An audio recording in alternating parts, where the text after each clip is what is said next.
This is a presentation about political reforms during the Industrial Revolution for Year 9 History at Hillbrook Anglican School. At the time that we're studying, Britain was a constitutional monarchy with a limited representative parliamentary democracy. What this means is that there was a House of Commons. What you can see here is what the British call the House of Commons. It's what we know as the House of Representatives or the lower house. It's always clothed in green, probably as a symbol of the fact that the people without noble titles, who were elected to this house, once worked the land. This was the main body that made laws for Great Britain at this time, but it only represented a very small number of voters. The upper house, and the more conservative one, was known as the House of Lords.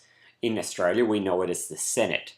Made up of people with titles like barons or earls or lords. These people inherited their titles and were allowed to sit in the House of Lords.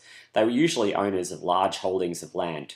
Their approval was required for any legislation that had been proposed by the House of Commons. If they approved it, it would go through to the King or the Queen. So once the laws cleared the House of Commons and then were approved by the House of Lords, only then would it be provided to the King or Queen. This was known as royal assent or approval. This was how laws were made back in the Industrial Revolution, and is actually still a thing that is required today, even in Australia, even though it's only a formality. During the Industrial Revolution, people in power saw the government as having a very different level of responsibility to what we think of now. They believed that the national government was pretty much there to protect the country from invasion and to maintain law and order. That was pretty much it. Local parishes or local government were also there to ensure the basics of law and order, but they might, in some cases, provide a little bit of help for the very poorest of people. The whole thing worked on the idea of laissez-faire, which is a French term which basically means let things be or don't interfere. People were held to be responsible for their own situations, and governments were not seen as needing to involve themselves for the most part. This idea would change over time during the 19th century. One of the big things to understand about Britain at this time was that it was divided into electorates known as boroughs. These were rough geographical groupings of voters, which were a pretty limited group at this point of history. However, the boroughs had not kept up with the times. These basically had been organised well before the Industrial Revolution, and we had this strange situation. Some of the boroughs returned MPs, but they had virtually no electors whatsoever. Others, like big industrial cities such as Manchester, had no representation at all. This was obviously a really bad situation, which needed changing. This cartoon parodied the situation at the time. It shows a large landowner on the left whose property would have overlapped on one of the unreformed boroughs. He's being bribed for the votes of the people who live on his land. At this time, there was no such thing as a secret ballot or secret voting. There was widespread corruption, and most people thought that the system was pretty much rotten. This is one of the most famous of the rotten boroughs. It was a place known as Old Sarum and had been an electorate for a really long time, and it actually returned one MP to Parliament. There was just one trouble with Old Sarum. No one actually lived there and hadn't lived there for centuries. So it was an electorate, but it didn't have any electors.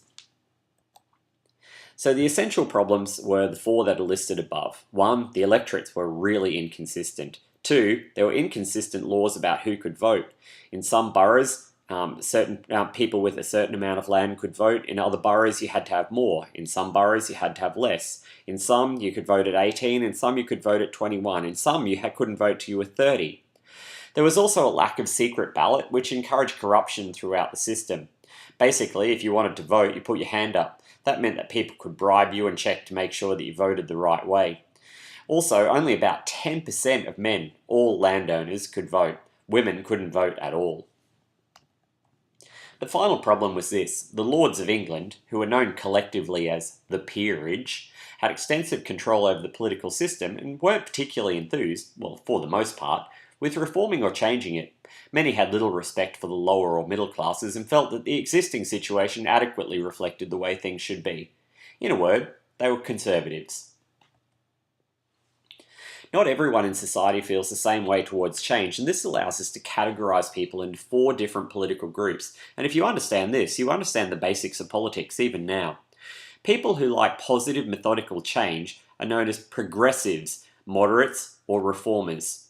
They don't necessarily want to change society completely, but they do want to improve things for people.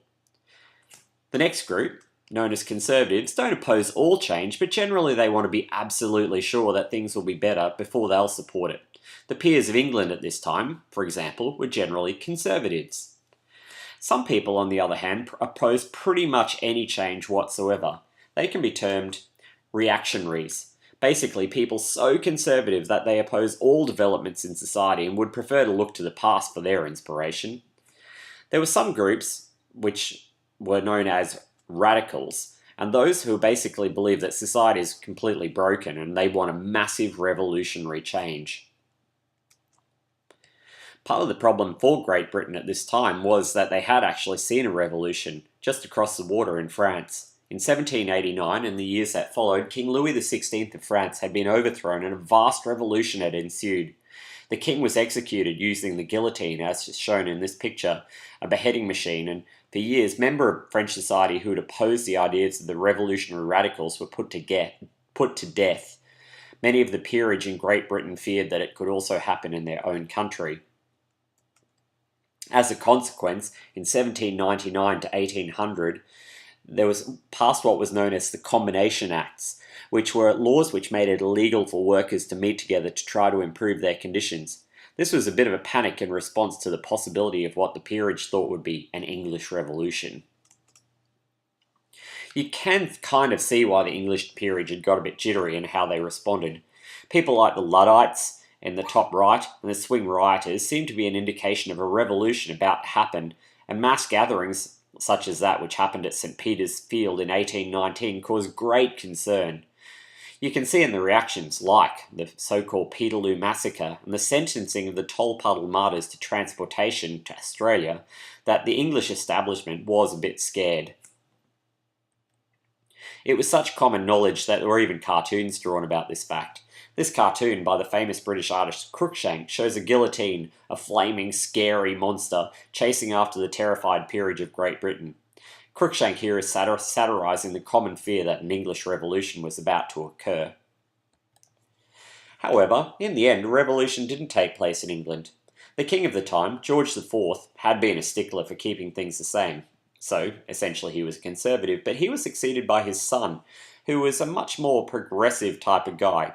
His name was King William IV. William IV was the king who oversaw a massive reform known as the Great Reform Act of 1832. This was the first big reform of the electoral system in Great Britain, and it was kicked off, as is shown by this cartoon, again by Cruikshank. On the right-hand side, it shows conservatives holding the rotten borough tree up, and on the left-hand side, reformers wanting to chop it down. So I guess the big question is, well, what happened in this Great Reform Act?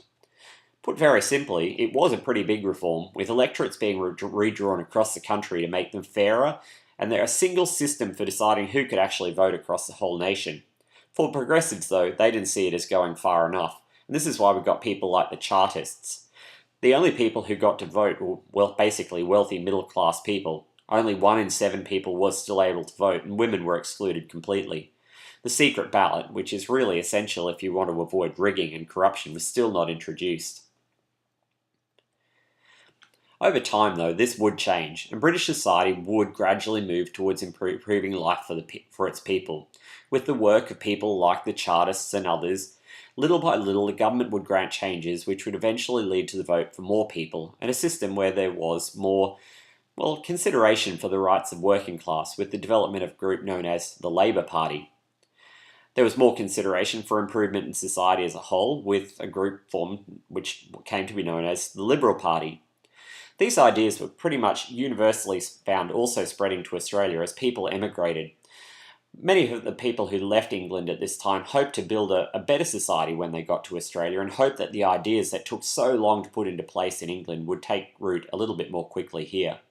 For this reason, many people saw Australia as the working man's paradise, where old prejudices and social classes wouldn't matter quite so much. but this is probably a story for another time. For the moment, that is the end.